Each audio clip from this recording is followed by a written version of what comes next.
Good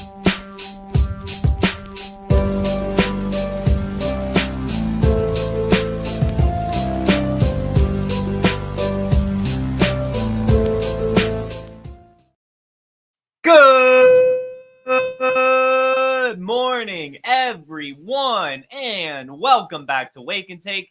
It's your boy Jason, and we've got some football to talk about today. Today is Tuesday, so that means we are going to be breaking down the waiver wire, the top players to add.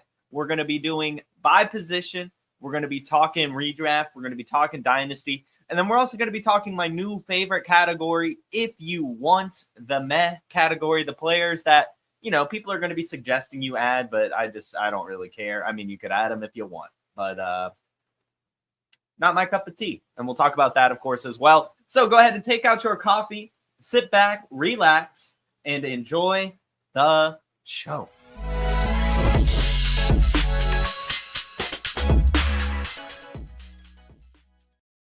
And I just want to say good morning to everyone here in the chat. Our fearless producer, Dustin, Donald, Mark, Chef, Lucas, Alex, and Toronto. Thank you all so much for tuning in this morning.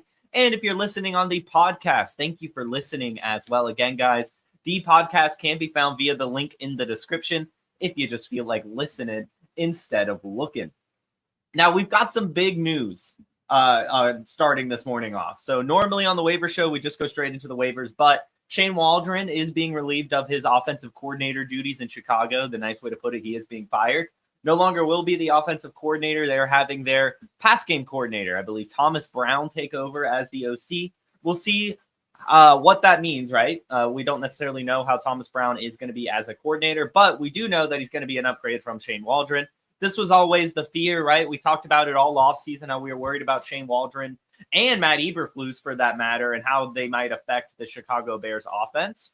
Now with a new coordinator, hopefully it helps, especially in terms of the receiving game, right? We know that Shane Waldron's offense in general is not conducive to wide receiver success. So to see him gone, maybe we could see more spike weeks from at least one of these players instead of a weird amalgamation of points going randomly around.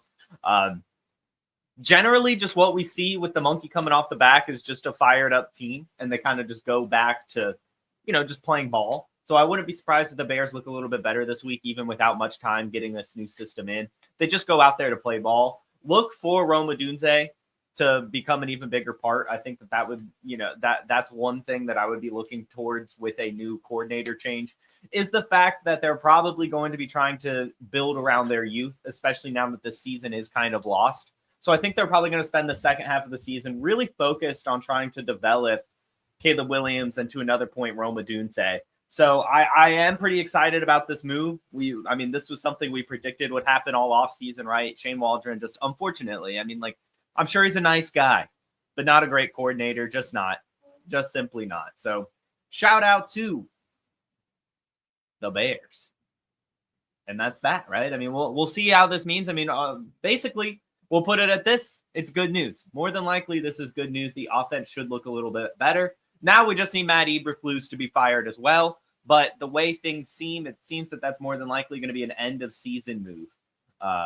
Anyway, let's go ahead and move on to the actual reason you're here today, and that is, of course, the waiver wire. So this is the first week. It took me 11 weeks. So Dustin may be happy here for his timestamp duties, but it took me 11 weeks. But we're finally here doing it by position. I've just kind of been going in order of rostership, which I still did, but in terms of position this week, which I just think kind of makes it a little bit easier. You can kind of perk up your ears when a position you're needing we start talking about. So we'll start at quarterback. The quarterbacks you want to be adding, really in single QB, Drake May is still just not rostered. Really, he's only rostered in 13% of leagues right now.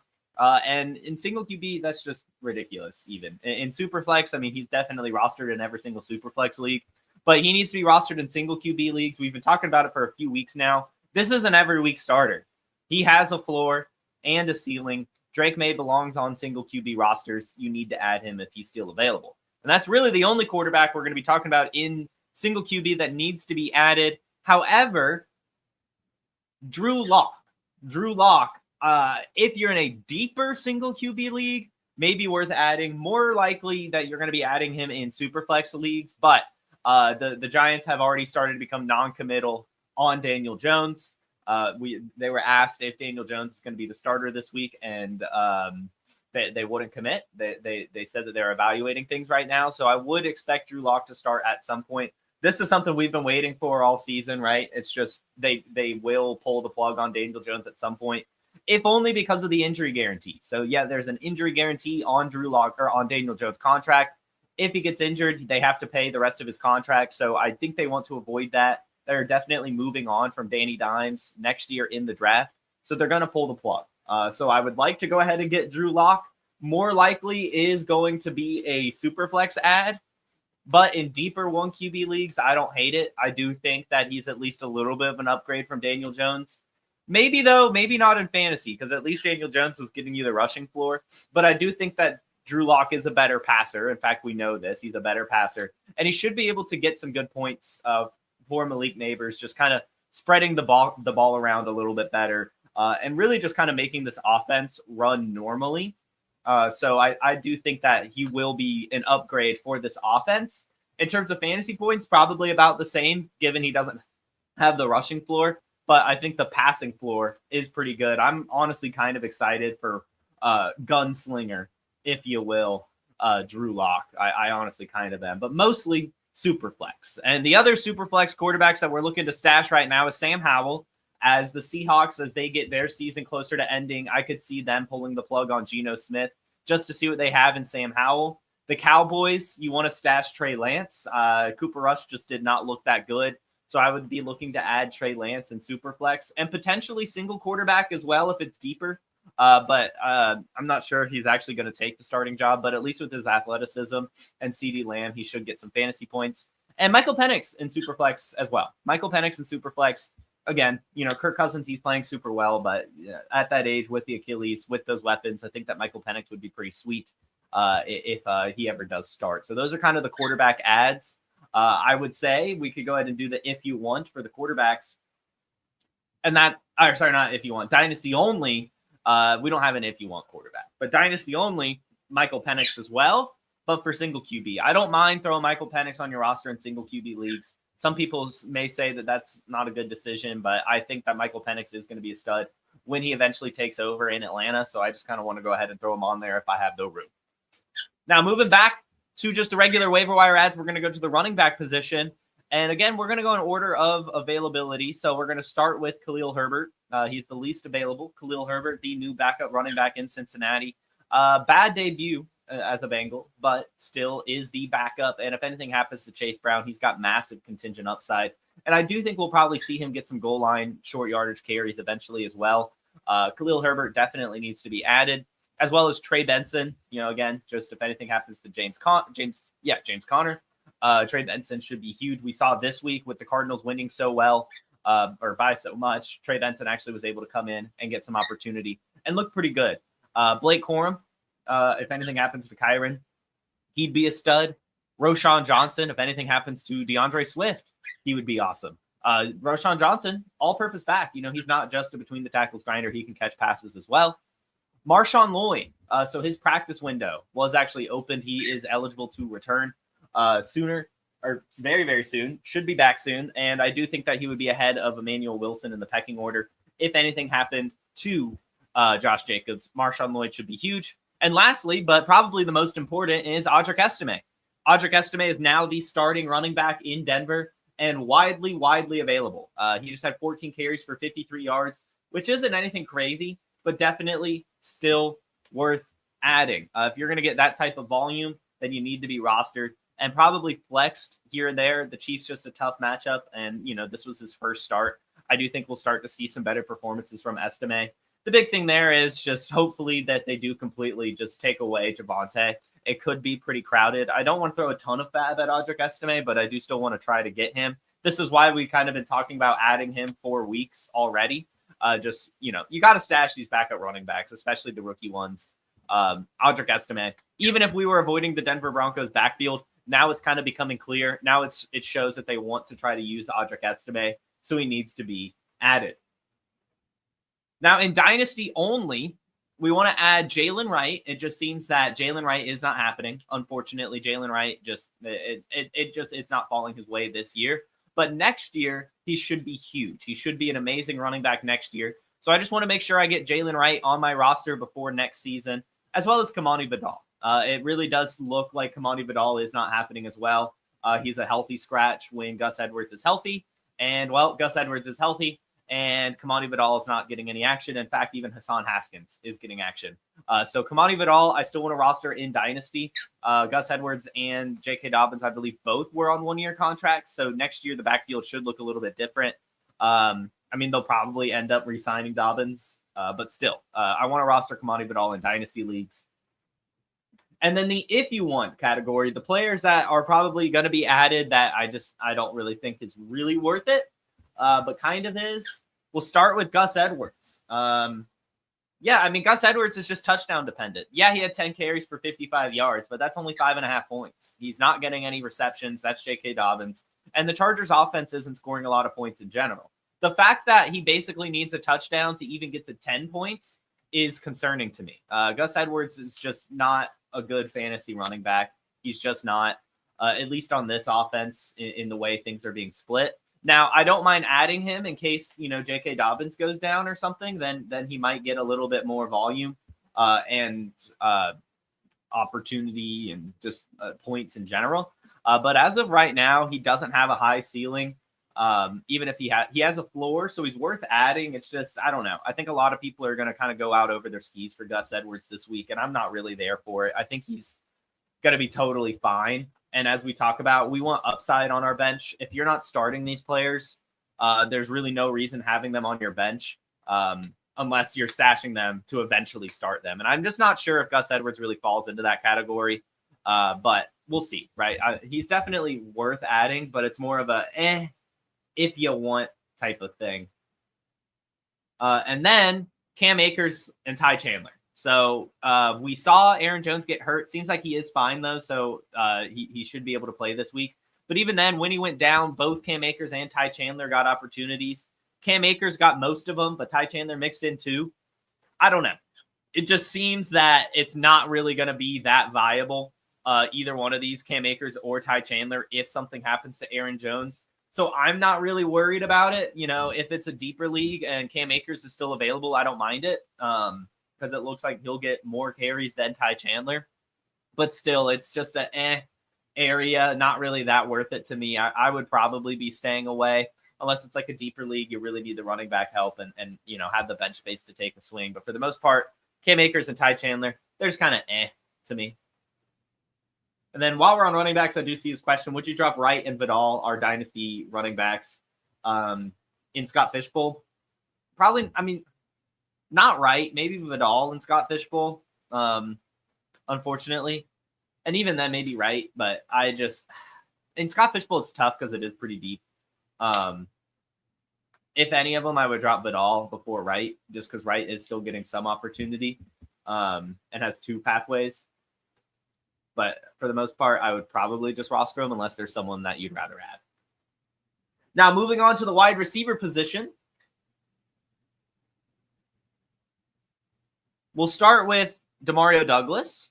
Demario Douglas is rostered in 26% of leagues. He needs to be added in more. If he was dropped and still available in your league, get Demario Douglas. He's one of the top ads. He's getting the targets again. He had a rough couple weeks, but that was because of injury. He's had 14 targets over the last 2 weeks. He's killing it now. Jalen McMillan is next. He's been hurt and actually did come back this week, but had no snaps. Just remember that before his injury, he had 8 and 7 targets, respectively. They're going into the bye week, so you probably don't even have to put any fab on Jalen McMillan, but he's definitely worth adding. I think he'll definitely get a good bit of volume when he does return.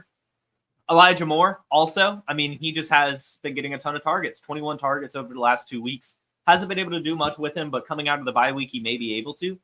Definitely get Elijah Moore if he's still out there. And should be, as he was dropped a lot of leagues because of the bye week. And those are the only wide receivers I'm actually looking to add: Jalen McMillan, Demario Douglas, and Elijah Moore. In Dynasty, I would be looking to add Jalen Polk, Jordan Whittington, Troy Franklin, Roman Wilson, and Luke McCaffrey.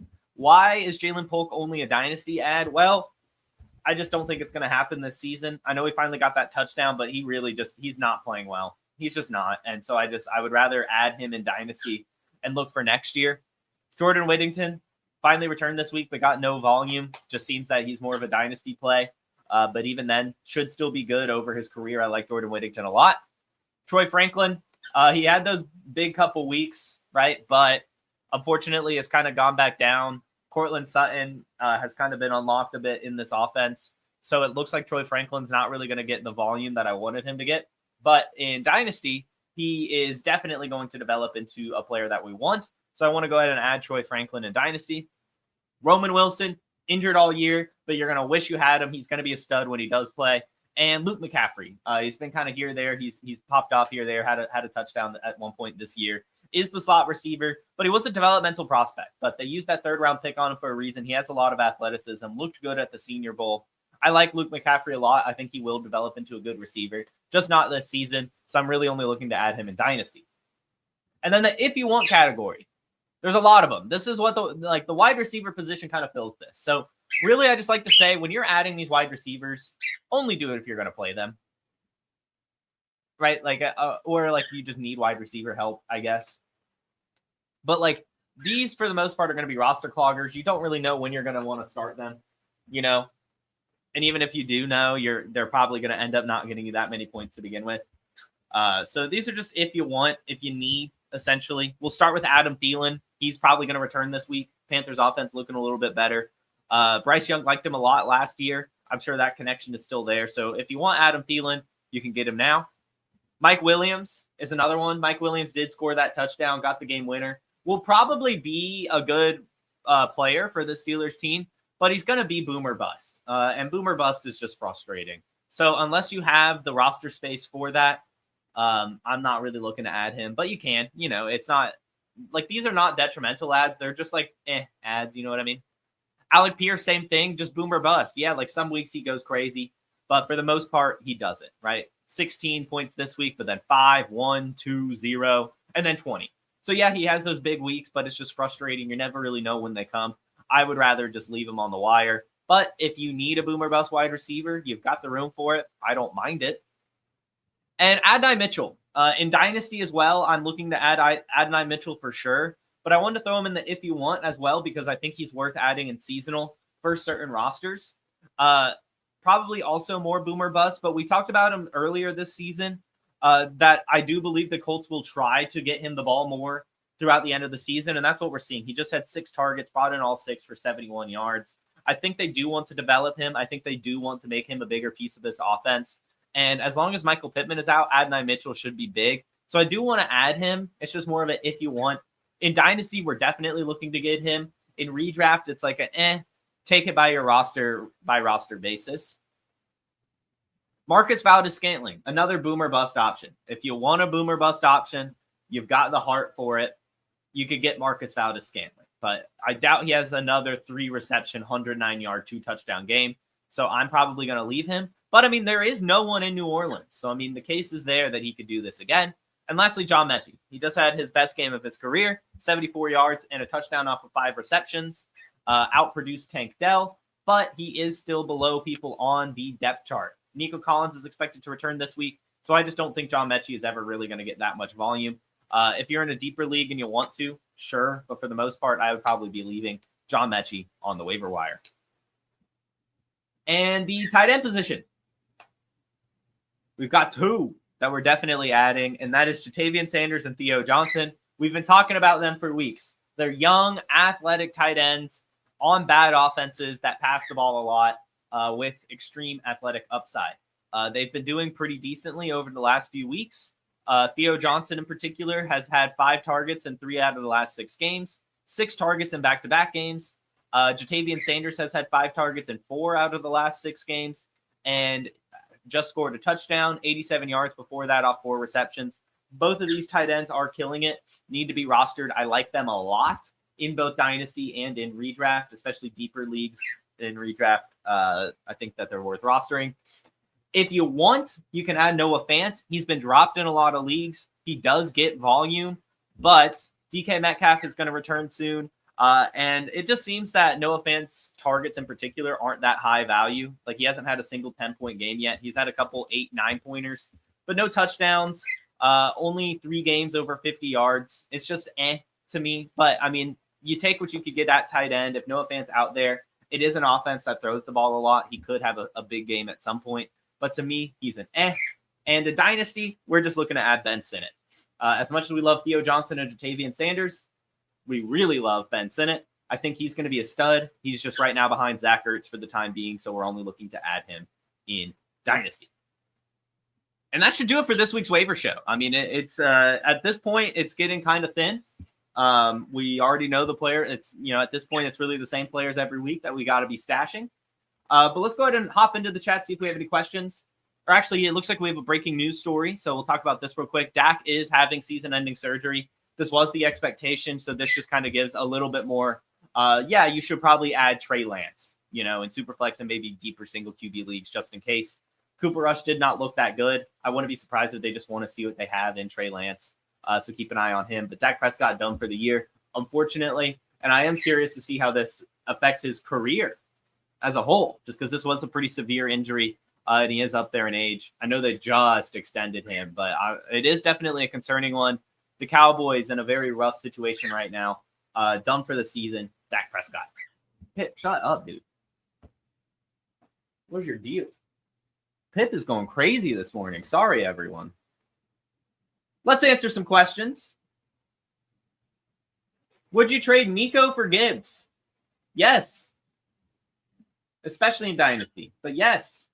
Would you trade Tyreek Hill for DK Metcalf? I'm going to say no. I think I like Tyreek Hill still.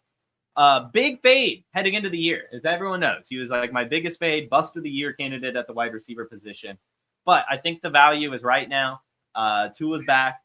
He finally found the end zone last night. I think that Tyreek is fine. Brady to the Cowboys? Dude, if only. That would be awesome. Would you stream Jameis Winston or Russell Wilson this week? I actually don't know the matchups off the top of my head, but off the top of my head, Jameis Winston.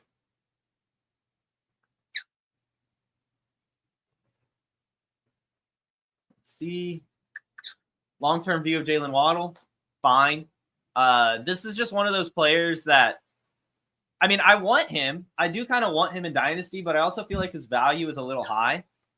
If you ask me, I wish he could play a game. You know what I mean? Like, I feel like every game he goes out there, he plays a quarter, gets hurt, misses a quarter, comes back out, and is less than 100%. He gets random big plays, but I don't know. Just seems that he's always kind of going to be a little bit of a beta on this offense. And I think even if Tyreek's gone, they'll just bring someone else in. So it's a little bit of, I'm both buying and selling depending on what I could get and what the price is. I think he's good.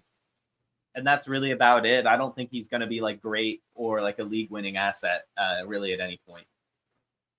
I also hope we see Anthony Richardson this week. We should not be looking at Joe Flacco right now. Would you trade Darnold and Garrett Wilson and DJ Moore for Jaden Daniels, Devontae Adams, Marvin Harrison? Yes. Yes, I would. What draft capital should I offer for Mixon? I would start with a second and like an asset, second plus. But if you have to give a first, I wouldn't mind it. Would you trade Pollard for Ridley or Ladd? I would hold Pollard. Aaron Jones and Kelsey for Rome Odunze in Dynasty? Yeah, actually, getting Rome Odunze in Dynasty I think is nice. Now, that's kind of a lot. I would maybe see if you could get a little bit plus, Rome Odunze plus, just because these are two kind of big seasonal assets right there. But you're getting an awesome Dynasty asset. I don't think it's that far off. So I would do it if they can't add anything, but I would try to squeeze a little juice. You should definitely start Lamar over Russ. How do I feel about Devon Vele? I think he's fine. I still like Troy Franklin more, but it seems that Devon LA is pretty solid. Thoughts on Tyrone Tracy and his trade value for a wide receiver? I would honestly just hold on to Tyrone Tracy, man. I wouldn't really look to move on from him. I think he's a stud. Yeah, the Chiefs defense is worth keeping. They'll find a way to get points. The time to bench DJ Moore. I would not bench him now that they've got a new coordinator. All right. That should do it, everyone. Thank you so much as always. Make sure you hit that like button and make sure you subscribe. I hope you all have a terrific Tuesday and a wonderful rest of your week. We'll be back tomorrow for some more Wake and Take at 10 a.m. Eastern here on the Player Profiler YouTube. Again, have a wonderful day and a fantastic rest of your week. I'll see you tomorrow. Peace. From the Podfather to you, I deeply appreciate you tuning in. And many ask, what can I do? What can I do to help support the hosts, the research they do, the production costs? Go to playerprofiler.com, Dynasty Deluxe, World Famous Draft Kit, Rankings, DFS Dominator, and of course, data analysis. Subscribe to any one of those, and you support all of us and take Player Profiler to the moon.